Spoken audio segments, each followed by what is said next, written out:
Good afternoon. Today is Tuesday. It is January the 9th. The time right now is 34 minutes past noon. And overnight, we can see equity markets beginning to stir.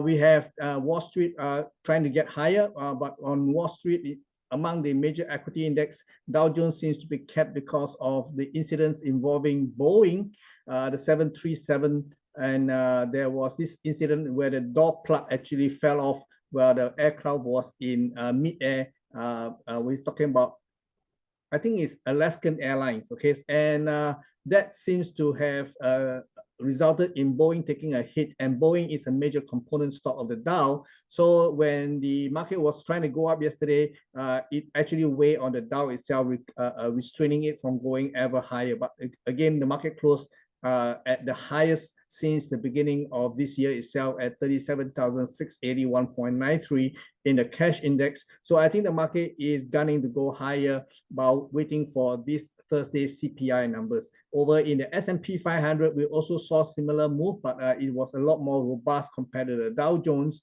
And we can see the S&P 500 actually closes at 4,763.55, which is a lot better from the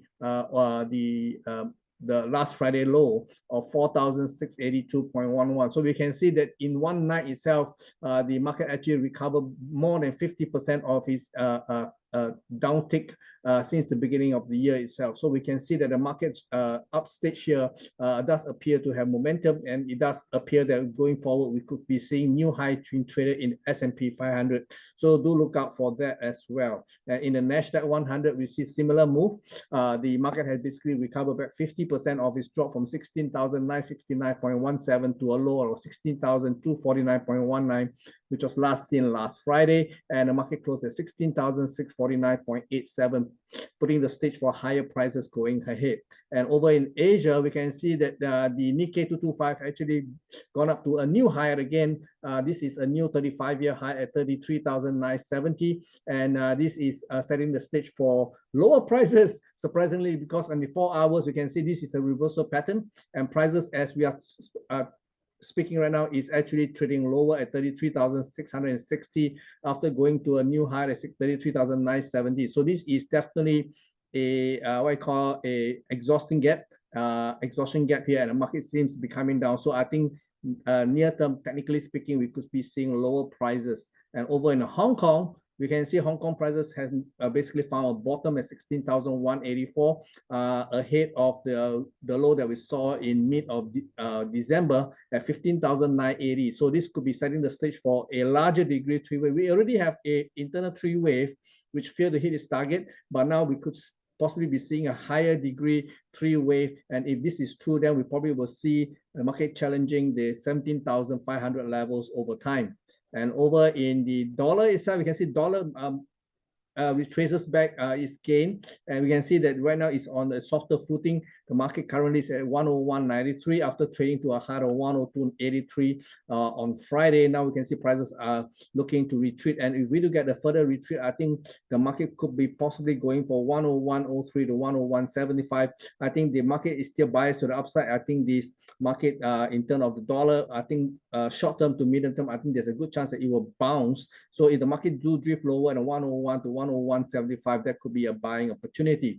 And similarly, in the currency, we can see that the euro dollar did not break up any new ground. The market is still contained within last Friday low and last Friday high. The low traded on Friday was 108.77 and a high traded 109.98, and we can see prices right now is smack in between at 109.55 levels, looking for direction. But I think if the dollar continues to go lower, there's a good chance the euro dollar may actually go higher into the 110.15 to 110.40 levels.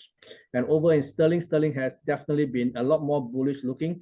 We have a quadruple bottom here, 1, 2, 3, 4 at 126.11 to 126.12 level, and this is putting a stage for higher prices in sterling. I think there's a very good chance the high here that we saw in December at 128.27 will be taken out. There's a very good chance market will go into this bracket of prices of 128.75 to 130. Okay, so do look out for a rush into this bracket of prices. Whether or not it can sustain is another story, and we will have to watch as it goes in. But right now, the bias is to the upside in the sterling. Over in the Aussie is the same thing as what we saw in the euro dollar. There is no breakout of last Friday high. Last Friday low is 06640 and high is 06748. Currently, the prices looks like it will probably go higher beyond the 06748, perhaps into this bracket of prices at 0755 to 0783.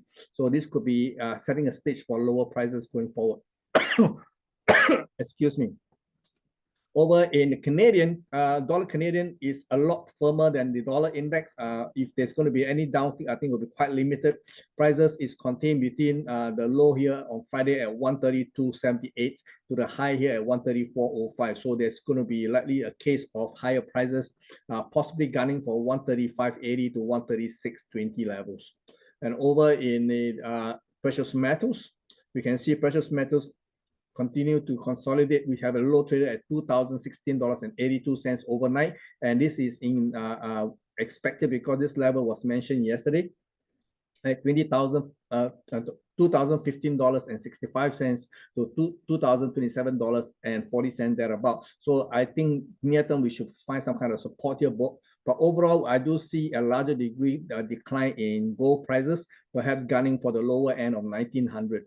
And over in silver, silver seems to be stabilizing. The low is $22.67, and this is setting the stage for higher prices. So between gold and silver, something got to resolve itself. While I think the gold still have a bit of downside left in its correction from the all-time high, I think silver is setting the stage for higher prices. So between gold and silver, like I say, it has to find one direction to go with.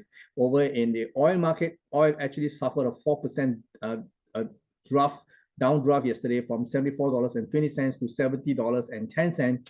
But again, this is likely to be a larger degree three-wave bounce, targeting somewhere around the $78, $79. So I am looking forward to higher prices despite the market coming off so sharply last night. And there were news report that hedge funds have been selling, or rather more correctly, they have been resuming their selling when the hedge funds are actually short selling the WTI crude oil futures as well as the ICE Brent crude oil futures, and that is causing market to come off on the back of poor demand. We also have news that Saudi Arabia has voluntarily cut tariff in a bid to encourage consumption.